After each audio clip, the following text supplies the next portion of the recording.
ভালোবাসা দিবসে প্রেমিকাকে নিয়ে শপিং মলে ঘুরতে গিয়েছিলেন বিবাহিত এক যুবক। কিন্তু ওই যুবক জানতেন না ওই একই শপিং মলে কেনাকাটা করতে এসেছেন তার স্ত্রীও। একটি দোকানের ভেতর হঠাৎ করেই মুখোমুখি হয়ে পড়েন ওই তিনজন। কিন্তু এরপর যা ঘটল তা দেখে অবাক হয়ে যাবেন আপনিও। জানা যায় স্ত্রীকে আচমকা দেখতে পেয়ে ঘাবড়ে যান ওই যুবক। তড়িঘড়ি করে সটকে যান ওই জায়গা থেকে। তাকে পালিয়ে যেতে দেখে আরও বেশি উত্তেজিত হয়ে পড়েন যুবকের স্ত্রী।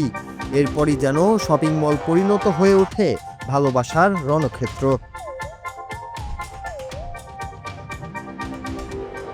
স্থানীয় সংবাদ মাধ্যমের প্রতিবেদনে জানা যায়, শনিবার সন্ধ্যায় একটি শপিং মলে ভালোবাসা দিবসের কেনাকাটা করতে গিয়ে এক যুবক তার স্ত্রী ও প্রেমিকার মুখোমুখি পড়ে যান।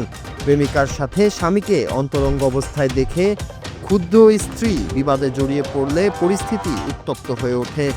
অবস্থা বেগতিক দেখে অভিযুক্ত ওই যুবক ঘটনাস্থল থেকে দ্রুত পালিয়ে যান।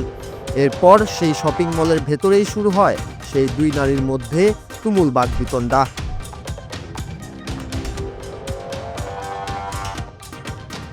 এক পর্যায়ে বাকবিতণ্ডা চরম রূপ নিলে দুই নারী একে অপরের উপর চড়াও হন এবং হাতাহাতিতে লিপ্ত হন। প্রকাশ্যে আসা ভিডিওতে দেখা যায় তারা একে অপরের চুলের মুঠি ধরে টানাটানি করছেন, এমনকি কামড়াতে উদ্যত হয়েছেন একে অপরকে। শপিং মলের কর্মীরা দ্রুত এগিয়ে এসে পরিস্থিতি নিয়ন্ত্রণে আনার চেষ্টা করেন।